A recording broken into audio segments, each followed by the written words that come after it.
Since my divorce, I've experienced two incredibly hurtful best friend relationships, and this has led me to question whether I ever will pursue a best friend relationship again. And I think this is important information for you too, because today we're going to talk about how best friend relationships, especially those that begin too quickly, often present red flags that we kind of let go by the wayside and ultimately cause us much hurt. Welcome to the Extraordinary Women podcast. I'm Sharri Harmel, coach, author, and a woman in the middle of my next chapter, just like you. So if you're ready to design your fabulous next chapter on your terms, you're in the right place. Let's get back to this conversation about why I don't want a best friend anymore. But first, let me back up a little bit and say that friends are super important to us. In the book Blue Zones, I know most of you have probably taken a look at that. Dan Buettner wrote Blue Zones, and then he wrote a follow-up, which was very interesting. And in those books, he talks about particular areas of the world where people experience incredible longevity that is far beyond the regular or the norm of populations. And one of the things that consistently leads to healthier people and therefore greater longevity is friendships, community around people. He doesn't say best friends, and I think that's really important. So friends, though, is super important to your quality of life.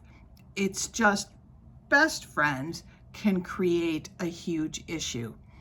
I have found that when someone sets out to become my best friend and really speeds up that process, there is often an underlying, very unhealthy reason for it.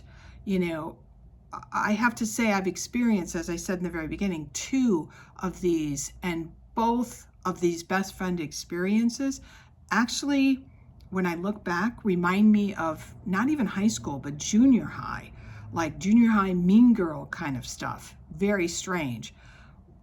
Both of these relationships, and I think this is pretty typical. I don't know what my hair is doing, and I apologize for my background up front because I'm going through home renovation, which I'm going to be sharing with you.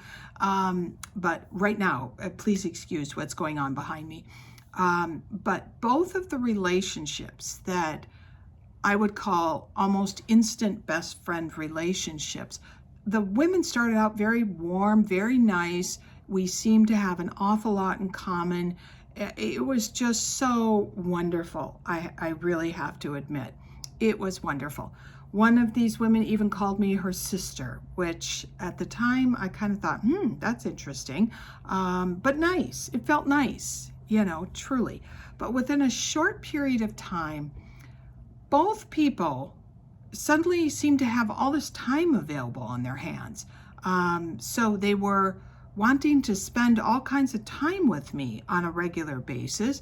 And what I also thought was interesting is they introduced me to people, but they were not very happy when I went off and spent time with people that they were not included.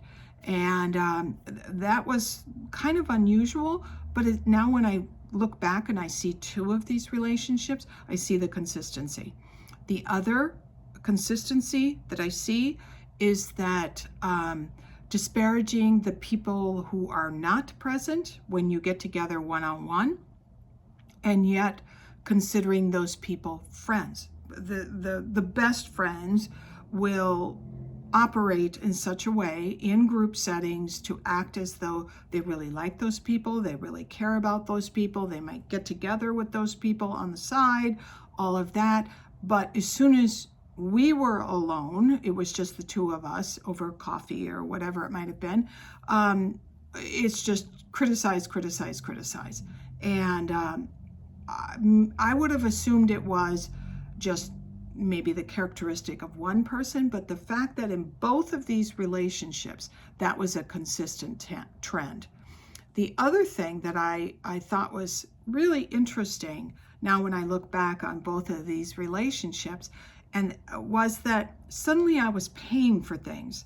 I was paying for more and more things that we were doing together, whether it was dinners out, whether it was an event, something I invited them to, asked, do you think you want to do this? And suddenly I was paying for it. Very interesting. Looking for gifts, even accepted gifts, but yet no reciprocal gifts were returned. Very uneven in the relationship, and I think that's a really important aspect to point out about these dysfunctional best friend relationships is the power differential. It's almost like when I use the money example, it's almost as though I was supposed to pay for the pleasure of their company, and as though I was a lesser individual of some kind. So, or that my time wasn't as valuable as their time, or that I shouldn't have a life with friends that they know also without including them. So this kind of crazy power differential. What it leads me to now reflect upon is the fact that boundaries, somewhere along the way, all of my boundaries were stretched. All of my boundaries were tossed out the window, so to speak. We're going to get into that. But one thing I do want to mention first is that many of you may have long-term marriages, long-term partnerships, where you consider your partner, your husband, your wife, your best friend. And that is an entirely different dynamic than what I am talking about today. I didn't have that in my relationship with my former husband. But if some of you have, do weigh in the comments, because I think that has value, because it's really important that we be clear about what it is that we're talking about when I say I do not want a best friend again. So back to the conversation. How did I allow these friendships to develop? And I'm sharing this because I think some of you may have some of these same issues going on in your life, which makes you vulnerable to these kinds of relationships. Vulnerability is huge. And both these friendships, these dysfunctional best friend friendships, occurred during very, very vulnerable times in my life. One was just after my divorce was final, and I had returned to Boston and I started work in higher education. I didn't know anyone in Boston, and at that point, and that's a long story, but so I had time on my hands, I was feeling lonely, and somebody stepped into that void or that emotional need. The second friendship occurred when I became estranged from my daughter, and my daughter left with a man that turned out 5 years later for me to learn that he was abusive and controlling. At the time, I had no idea what was going on. I just knew my daughter wanted nothing to do with me, did not return phone calls, did not return emails, did not welcome me into her home. I was incredibly vulnerable at that point because I was so sad. And this particular best friend walked into that void. So I share this because one thing that I want you to be aware of is that when things happen in your life that, have you really shook up, have you emotionally feel very needy, wanting to crawl in bed and pull the covers over your head, or eat a bag of jelly beans or chocolates or whatever it is, and you feel incredibly alone, be careful, because that's the time period when these kinds of, I call it emotional predators, kind of show up in our lives. So that's something for you to really think about. The other thing is hold fast to your boundaries. before you go into any kind of new relationship, have a check-in. What are the boundaries of friendships for me? What kind of friendships do I have? What kind of friendships am I most comfortable with? And are those, what kind of boundaries am I going to hold to? Because what happened to me, and this will happen, I think, to a lot of people, is when we're vulnerable, we let the boundaries go. We know they're not right. So when I was paying for, the Christmas cruise on the Seine with a full dinner, I knew it was not right, but yet I let it go for lots and lots of reasons. So really watch your boundaries. That's your first kind of meter as to whether or not this is a healthy relationship or an unhealthy relationship. And it's good to kind of question if, yes, I'm letting someone walk over my boundaries. Ask yourself, what is it you're so afraid of? In my case, I knew that ending both of those friendships was going to be ugly, because these kinds of people who are, as I call, kind of emotional predators, they don't let go easily, because maybe we're not so easy to find, but they don't let go. They will hold fast and then will try to make you pay for ending the relationship, pay emotionally. And in both situations that happened to me. So after the second one, it took me some time to put myself back together. And I now look back and recognize that I don't need a best friend. I'm not seeking a best friend. I don't need a best friend. What I need are friendships. I need all kinds of friendships. And so I want to encourage you to, you might have seen the start of this video talk about I don't need a best friend, but I want to encourage you to welcome in friends, because just like Dan Buettner with the Blue Zones has clarified, what leads to longevity, what leads to happy lives. It's having community, it's having friends. But let's talk about the types of friendships we need, because there are many different kinds of friendships. There are the close ones, the really close ones, the ones that we have shared some of our pain with, some of our joy with. They know what's going on in our lives. They might know some of our health issues. They may know some of our family issues. But it's a healthy relationship. And there might be, most likely there's probably more than one of those good friends in your life that you can talk to, and you can also support. You support them because they've shared with you what's going on in their life too. That's the really close friends. And if you sit down and kind of write down those names, you might have 1, 2, maybe 3 of those at the most. You will not have a lot of those really tight, close friends. Then the next, if you want to call it like degrees, that's first degree. Second degree are those people who you crossed paths with and worked with over a period of time. It might be a work colleague that you worked with in a company, say, for 20 years, and you went through many of the ups and downs of both of your careers, of the management changes, of the corporate changes, whatever it might have been. These are second degree friends. They experienced life with you over a period of time, but they didn't necessarily get into the real nitty-gritty of what's going on in your life. They're not the people who are necessarily going to take you to, the doctor's office because you have to have a ride home, okay? As an example, there is a woman, Nira is her name. She's an educational consultant, now retired, but she helped me all the years to get my daughter the type of education she needed. And because my daughter has a learning difference, she has dyslexia, significant dyslexia, and that required, lots and lots of educational assistance. And she also taught me in that process, because I learned so much about learning differences in the I don't know, 12, 15 years that I worked with Nira. She's the one who encouraged me to go get a master's in special education.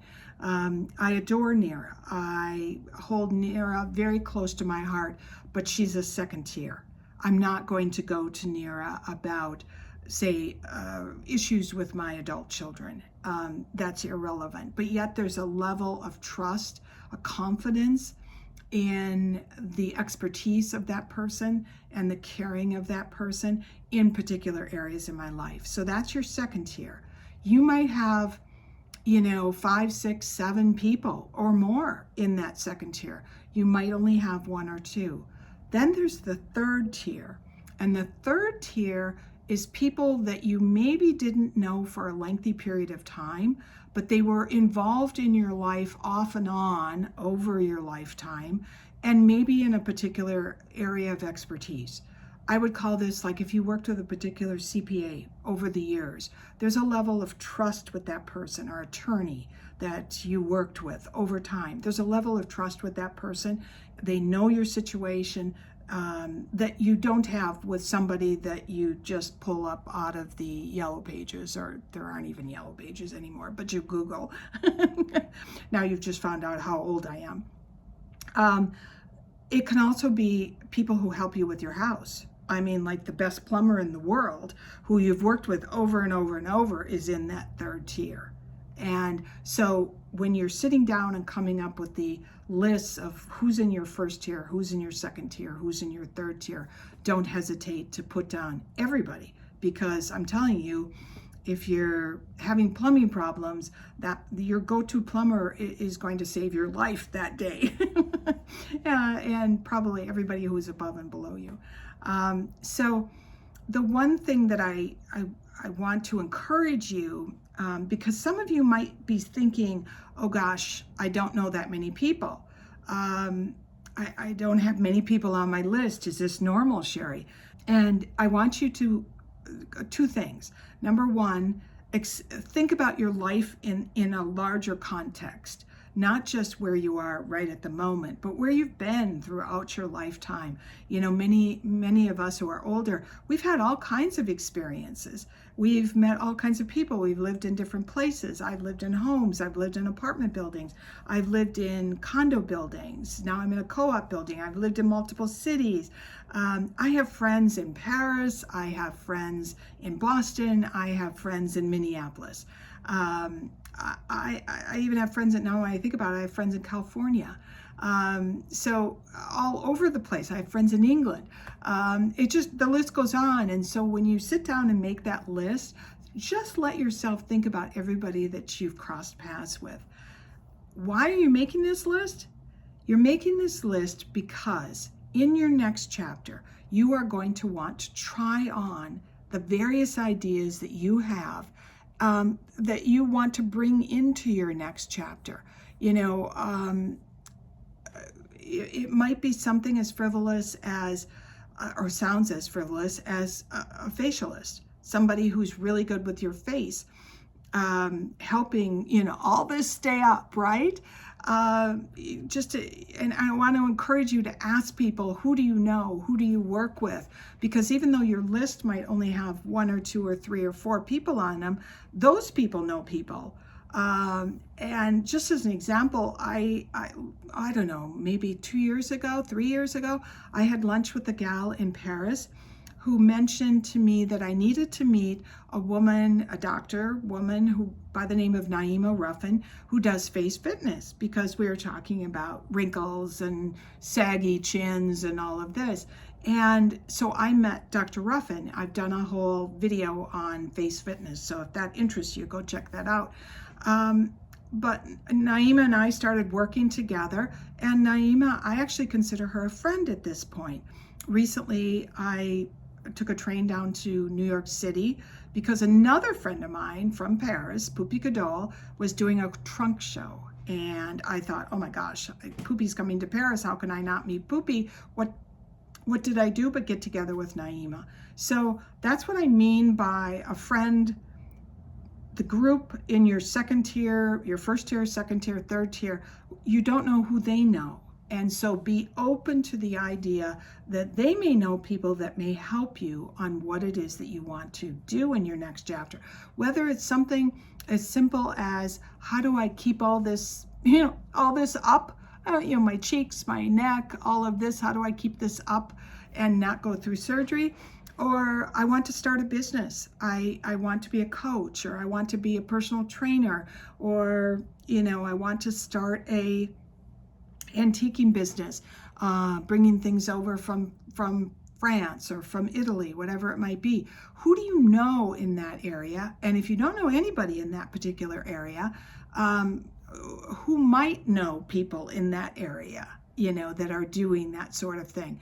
Because trying on your ideas, and I talk about this quite a bit in the book, but trying on your ideas for your next chapter are so important. It's absolutely important. And the way we try on ideas is we make connections with people who are doing the things or offering things that we think we might need or we would like to try. And that's why friendships and connections are so important for our next chapter. Yes, in the bigger picture, they're important because we live longer the more connections and community we have. But also, it's intriguing. It keeps our minds going because we know we've got some really super ideas of what we want to do in our next chapters, and we just want to get started. And that means you got to try things on. So give up the concept of finding a best friend and just focus in on expanding your network as you try on all the ideas that you might have for your next chapter. And remember that every new chapter starts with just one step in the right direction. Please do comment below. I'd love to hear what you're all focusing on in your next chapter.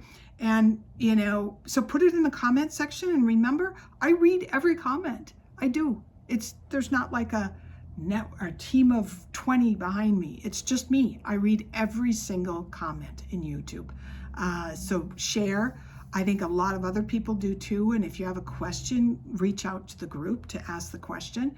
And if you're ready to dive deeper, my book, Design Your Fabulous Next Chapter, is linked below. You can purchase it on Amazon or Barnes & Noble. It is truly a very detailed 7-step guide for you to create the life that you truly want in this next chapter. Don't forget to subscribe to this channel if you haven't already and you're ready to be inspired. And if you found this particular video helpful, do give me a thumbs up. Why that matters to YouTube is that the more thumbs up you get, actually YouTube shoots out the video to more people who might find your video actually of interest to them. So please do, if you like this video, give me that thumbs up. Next week, we're going to go a different direction totally. It's all about inspiration because I'm going to take you with me to the Nashville Antique and Garden Show. It was so much fun, and I hope you enjoy it. We're working on editing that video right as I speak today. And so join us next week. Until then, go out there and make your next chapter extraordinary. Take care, everyone. A bientôt.